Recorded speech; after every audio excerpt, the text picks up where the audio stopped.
একটা রান্নাঘরের টিপস আমি দেখাচ্ছি। এই যে প্লেন মটরের ডাল দিয়ে আমি প্রেশার কুকারে প্লেন জল দিয়ে বসিয়ে দিলাম। এবার এখানে শুধু লঙ্কা দিয়েছি আর এবার কিছু চাপ দিয়ে আমি সিটি দিচ্ছি। দেখো কেমন দুষ্টুমি করছে, দেখেছো কেমন মানে নোংরা হয়ে যাচ্ছে প্রেশার কুকারটা 4-5টা সিটি দেওয়াতে।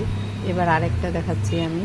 এর মধ্যে লবণ, হলুদ, জিরে গুঁড়ো, ধনে গুঁড়ো সব মশলাপাতি একবারে ডালের মধ্যে নিয়ে এইদিকে আদা, জিরে, তেজপাতা সম্বার দিয়ে, শুকনো লঙ্কা সম্বার দিয়ে তারপরে ডালগুলো দিয়ে একটু নেড়ে চেড়ে আমি গরম জল দিয়ে দিচ্ছি। গরম জল দিয়ে তারপরে আমি এখানে ঢাকনা লাগিয়ে দিয়ে 5টা সিটি দেবো। একটা সিটিতেও কিন্তু ওই ভ্যার করে নোংরা বেরোচ্ছে না। আর দুষ্টুমি করবে না, কেন করবে না। এর মধ্যে আমি লবণ হলুদ দিয়েছি, অন্য মশলা না দিলে লবণ হলুদ দিয়ে দেখো কত সুন্দর থাকে, ভেতরেও মাখামাখি হবে না। আমি এই যে হয়ে গেছে, এবার একটু ঠান্ডা করে আমি খুলে দেখাচ্ছি। দেখতে পাবে ভেতরটাও কত সুন্দর শান্ত, দেখেছো চারদিকে নোংরা হয়নি। এইবার আমি খুলে দেখাচ্ছি, এই দেখো